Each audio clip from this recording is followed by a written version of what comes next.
Thank you all for being here, especially to the students who will be speaking, and especially to the teams that they represent in speaking. I want to, at the very outset, thank the staff of the Allen for all the work that went into this, and by name, began with Hannah Kinney, the co-curator of the show, upstairs with me. The opportunity to do this show was something I'd longed for a long time, and deeply, deeply satisfying. After Hannah left, her role as curator of academic programs was taken over by Emily French in a way that made the support of the show absolutely possible and essential. And I should note also that Laura Marone, as we were conceiving the show, made incredible number of very, very small reproductions of the prints so that the exhibition could be designed. And that was literally painstaking work. Lucille Steiger and Selena Bartlett in the registrar's office enabled me to consult all the files for all the prints, also essential and time-consuming. Stacy Ross did an amazing job with publicity for the show and with editing the labels, greatly improving them. Jill Greenwood made this opportunity possible, and I've never done this with students before, so it was her support that really both encouraged me to do it and made that possible. I'd like to thank her as well, along with the assistance of Alyssa Traster in the education office. When it came to installing, Marlise Brown and Kevin Greenwood were essential in giving me insight into that process. Among the curators as well, Sam Adams was enormously supportive of the show, and I'm really excited by the way that the show resonates with the two wonderful exhibitions that he's got in the gallery as well. And I encourage you very much to come to that symposium on Friday and Saturday. Also, when it came to preparation and installation, Mike Reynolds and Andrei Septavich were essential. Mike Reynolds rematted every single Dürer print in the collection, which deserves a round of applause in its own right. In my work in the galleries with the students in the last several weeks, Jerry Franciscus, William Grantham, and Devin Moon from security have been essential and patient with us. I'm grateful both for keeping the work safe and their patience with us. And then I'd like to, as a final moment, publicly to acknowledge Andrea Durstein, who made the show possible, who encouraged the show, who made so much here possible. And so a preliminary round of applause, one of many, to come in the next.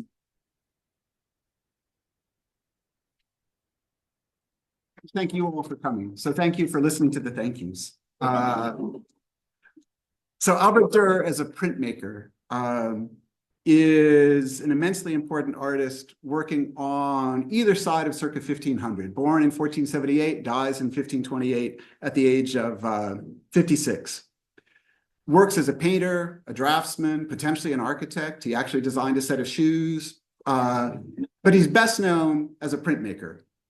And as a printmaker, he had the chance to achieve a level of fame and celebrity that artists working in other media, such as painting or sculpture, didn't have, because prints can be multiples and could travel the world. At the same time, prints, each individual print, each individual impression of a print, let me put it that way, the correct way, has the chance to be rare or unique. So we have a combination of multiplicity and individuality when we're talking about prints.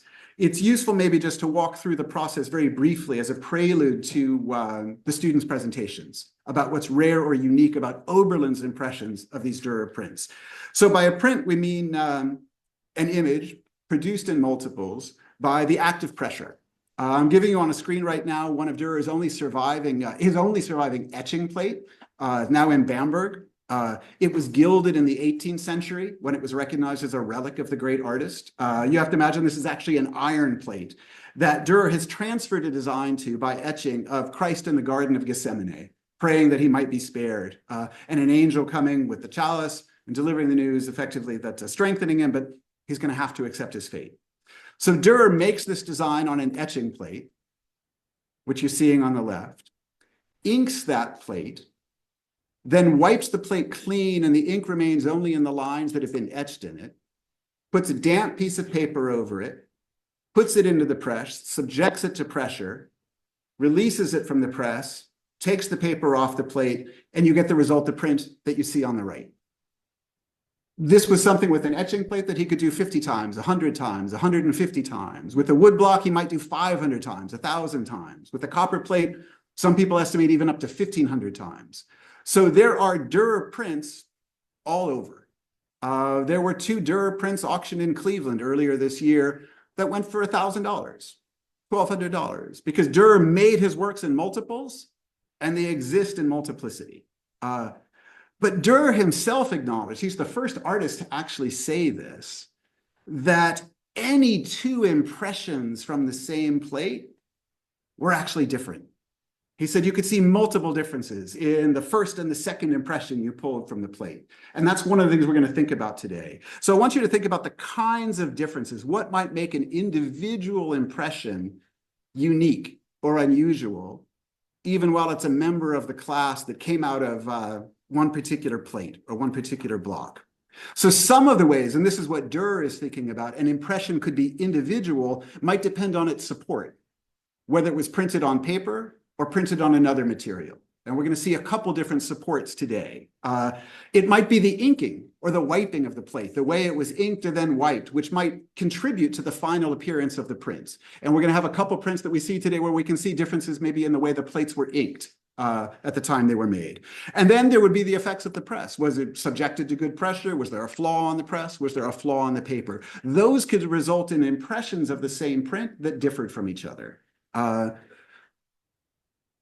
Plates or the block, the copper plate, the iron plate, or the wood block could also change over time, sometimes changed by the artist. And so there we refer to a first state or a second state, where the artist has, after pulling a certain number of impressions, made a decision to change things, so that then there's a second state. We're going to have some indication of that today. Sometimes, and this is more often in Dürer's case, the change is made by damage over time. So we can tell the plate's becoming impaired, have some damage that we can see in the various impressions that are pulled from the plate. There's actually a great German art historian named, or Austrian art historian named Mader, Josef Mader, who basically made a career out of studying the damage in Dürer's prints so that he could place the impressions in sequence. The kind of work one is glad someone else did. And that I've inflicted on the students in this class. The other kind of aspect of a print's history and impressions history that can make it rare or unique is its provenance. Who owned it? And we have prints, impressions of Dürer's work at Oberlin that are very interesting in terms of their provenance, especially who owned them in the 18th or 19th century. So that will be part of the conversation today.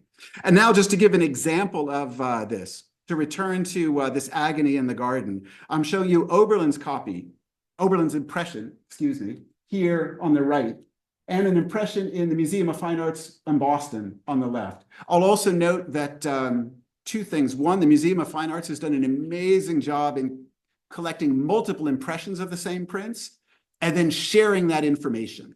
So I don't mean to be picking on them in this case. I'm very grateful to them.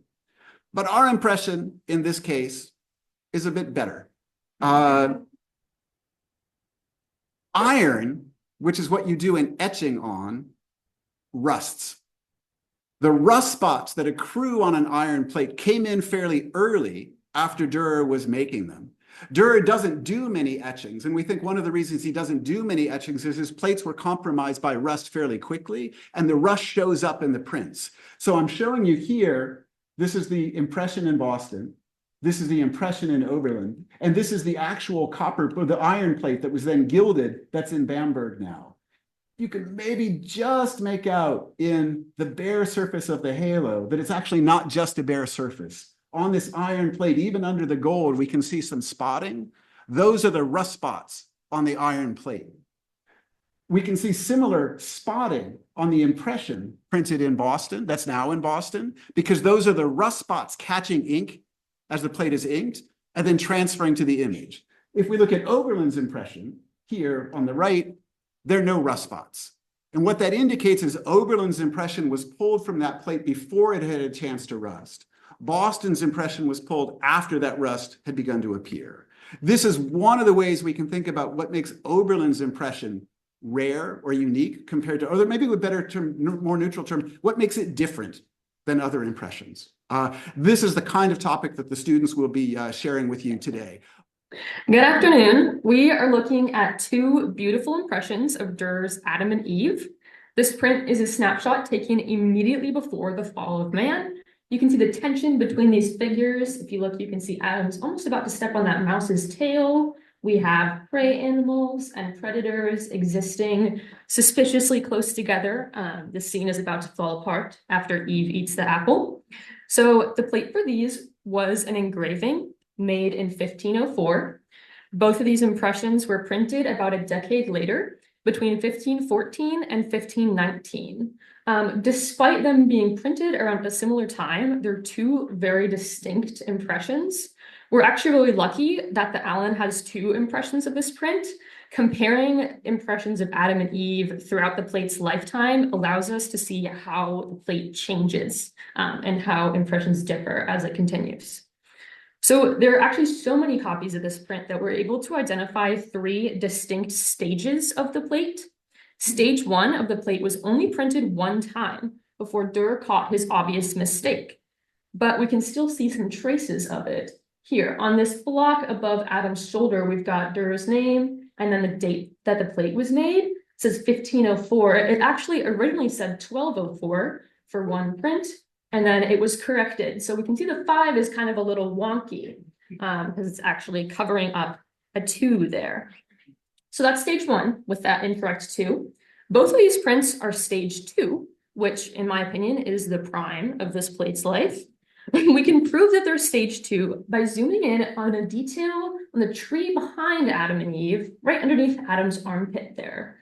You can see to the left, we've got the Allen's impression, the tree, and then on the right, here's a print that was on the market in 2023, and you can see there's a brand new scar right underneath his armpit there, and that scar is the marking of stage 3. So if you take a close look at these guys, we can prove that they are stage 2. So both of these prints are stage 2, but as you might have noticed, there are some pretty obvious differences. They're both made on different paper with different inks. So that can cause the general kind of tone difference you get between the one on the left and the right. The one on the right is also a poor quality impression. So overall, we're going to have less of the tiny details that the one on the left has. In the print on the right, acquired in 2006, we can see several details that indicate damage to the print.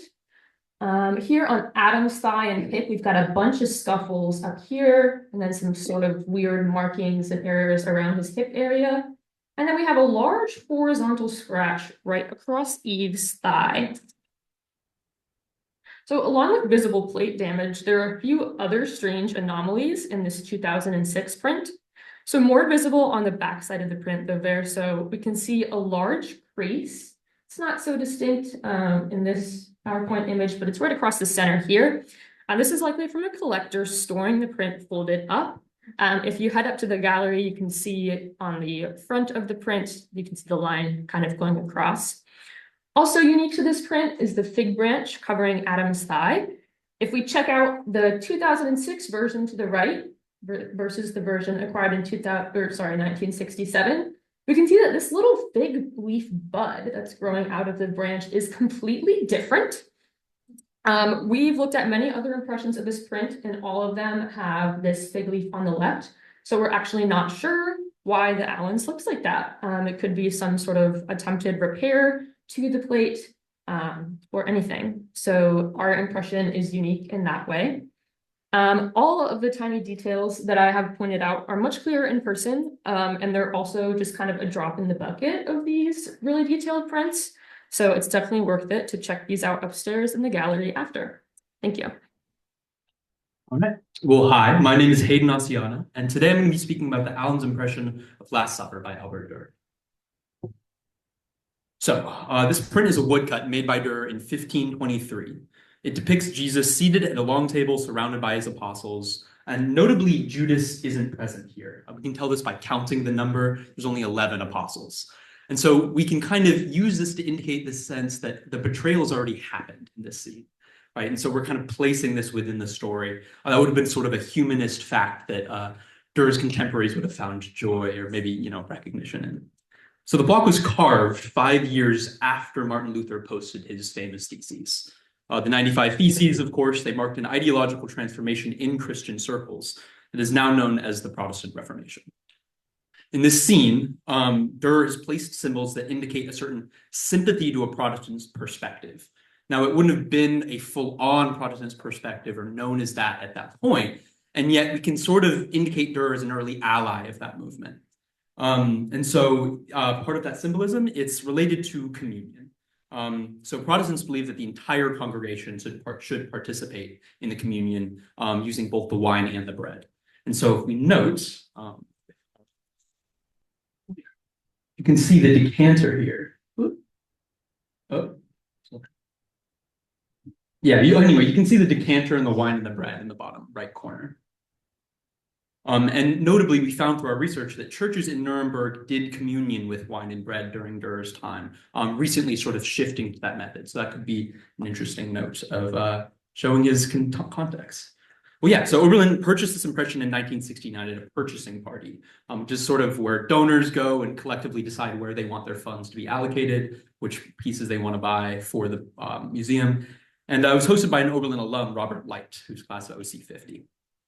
So Light became interested in art dealing while he was a student at Oberlin. He conducted this event to sell this curated collection of prints.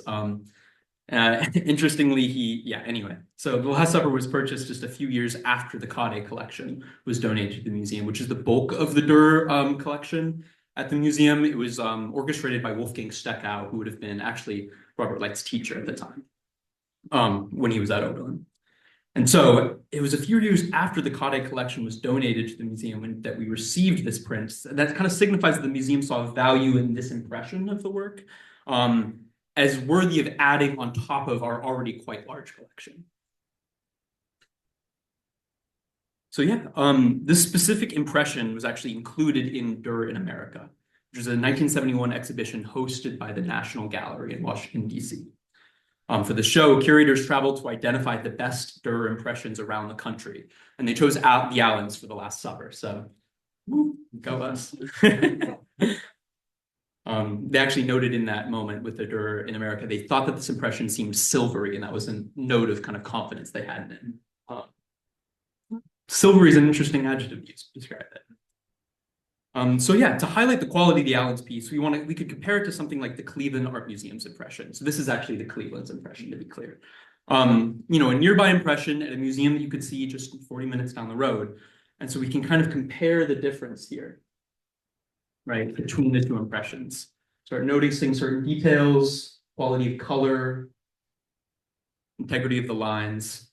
In 1970, the director of the Allen, John R. Spencer, wrote in comparing these two, quote, "I've checked with Louise Richards in Cleveland, and they do have an impression of The Last Supper that is not quite so good as ours, by her own admission." Unquote. So it seemed, we weren't just bragging. Well, we were a little bit. So yeah, one element that their impression has that ours does not have is a skip in the print. And this is, sort of speaking to that deterioration of the plate. And so as we can note here, there's that sort of gash almost in the way that the ink is not transferred onto the paper. Given that this is a woodcut, this could be an issue with, the inking technique, or it could have been that a piece of the fine wood block chipped off. It could be that under the pressure, it may have cracked and crumbled off. It could be that, through the pressure, it diminished in size, and actually that part of the line existed below the dip of the rest of the lines, and therefore it didn't get inked so well. But anyway, it kind of is an inconsistency in Cleveland's print that ours doesn't have. And I also think this close-up demonstrates the integrity of our lines. That's quite impressive. So yeah. Similarly, the edges of Cleveland's impression have breaks, suggesting again that block's deterioration. And this is actually a tried and true method with wood blocks in particular for indicating the quality of wood block prints and sequencing their impression. That you can see the gaps in the printing when the edges of the block tend to deteriorate first. So that would be something that is easy to tell with a wood block print that indicates quality. Yeah, and then finally, the Allen's paper isn't stained like the CMA's is. You can note that tiny little sort of, a couple speckled spots there. And so, yeah, that kind of just indicates certain tension in terms of the quality of preserving the Allen's impression through its provenance. It's been in good hands so far. It's 500 years. So yeah, we're really lucky to have this quality of work at our academic institution, and it's a very helpful tool in understanding the different elements of a print.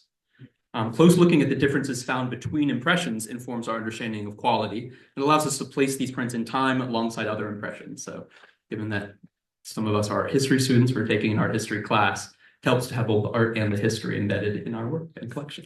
Thank you. Hello, my name is Callie Bateman, and I am here to show y'all the print of the Cardinal Albrecht von Brandenburg, engraving on satin by Albrecht Dürer, dating in 1523. The subject is the Cardinal Albrecht von Brandenburg. He was a high-ranking official serving as the Archbishop of Mainz and Brandenburg for over 3 decades. He was also known as a patron of the arts and considered Erasmus a friend, which could lead to possible origins of this print being a commission by Albrecht of Brandenburg by Dürer, because we also see that Erasmus, there also is a print by Dürer of Erasmus that we will look at as well. In the composition, we see the cardinal's side profile bust as he is positioned between Latin inscriptions with his coat of arms to the right. Dürer's monogram is interestingly placed in the left, as we can see it over here. And this perhaps could be intentionally downplaying his artistic presence. And with the background and the features of the fine, precise line work, it really shows Dürer's mastery of the subject. What truly sets this print apart is its material on satin rather than paper.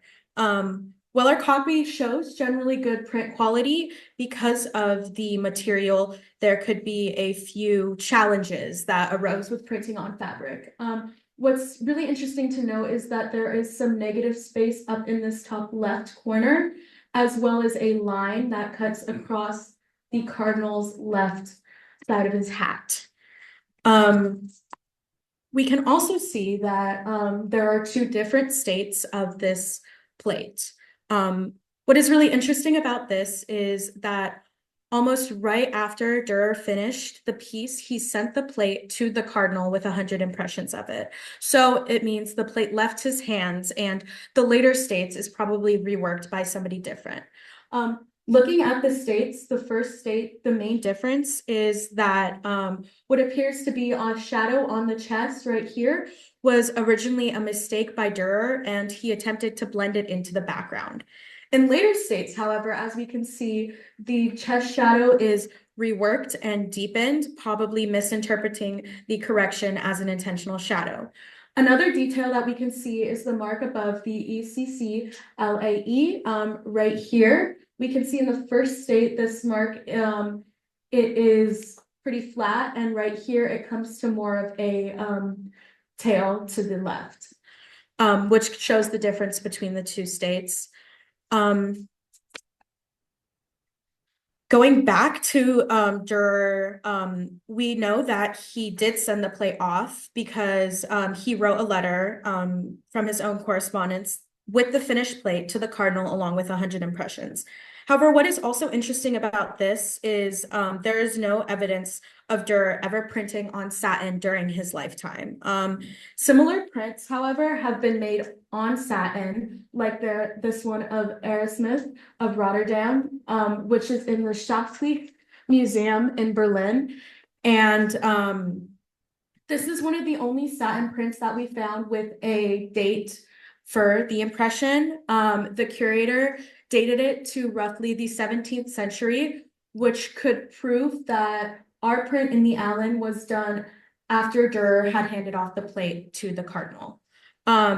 We also know that there were famous Dürer copyists known as the Weirix brothers who also printed on satin plates, which could also potentially show that this was done after it had left his hands.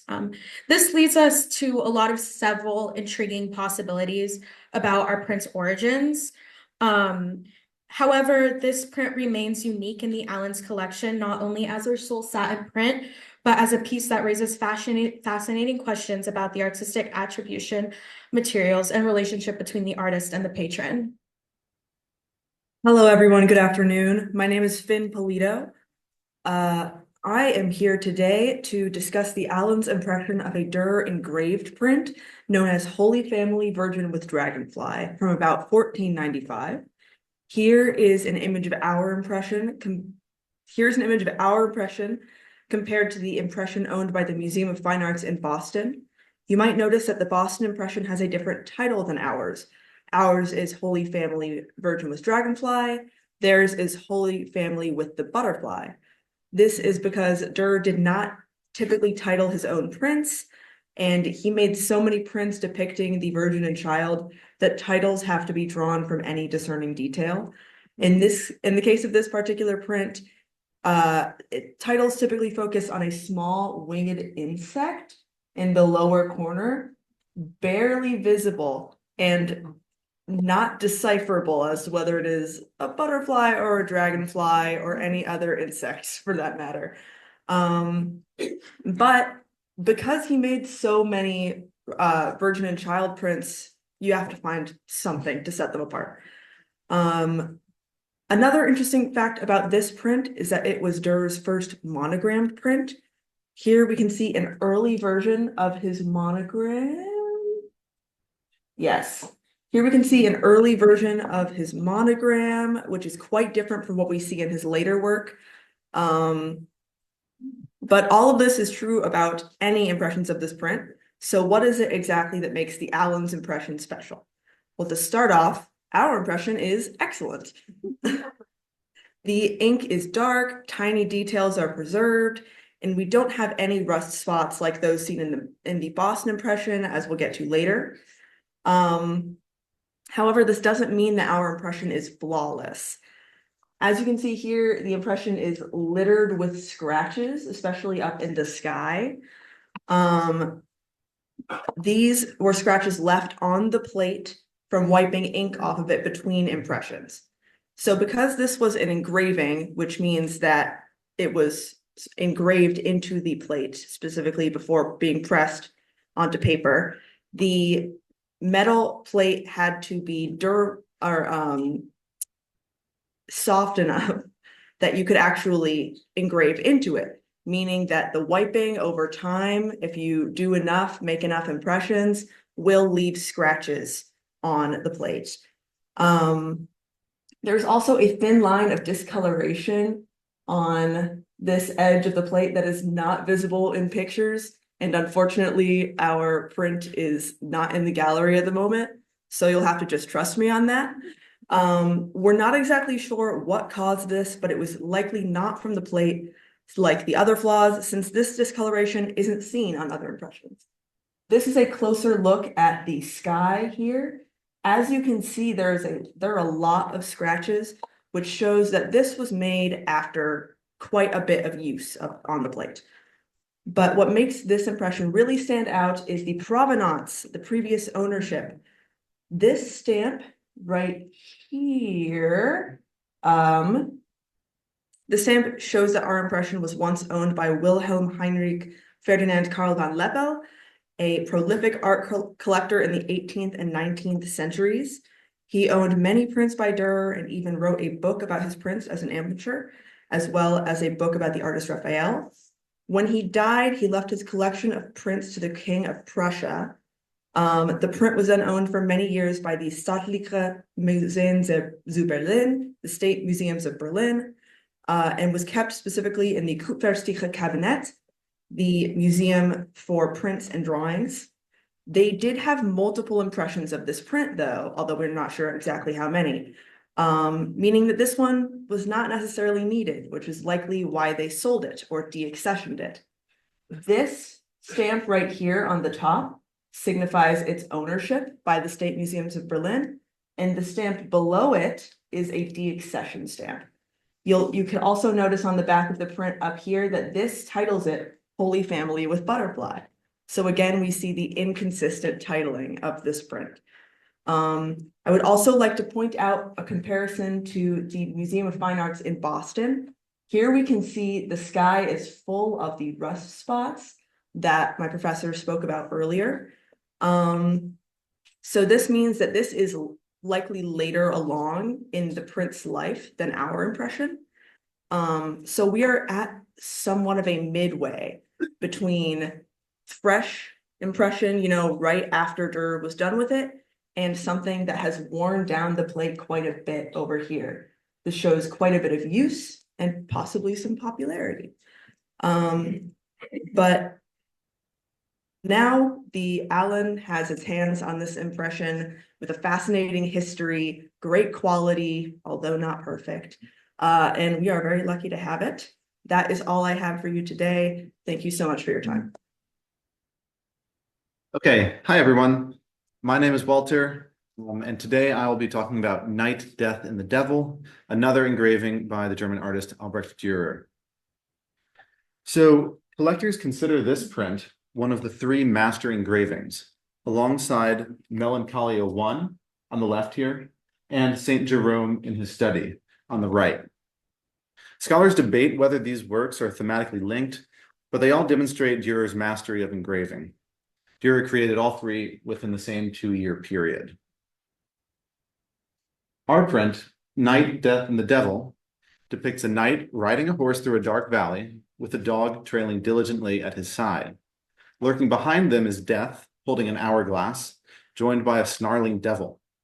These three figures give the work its best known name, although Dürer simply called it the Rider.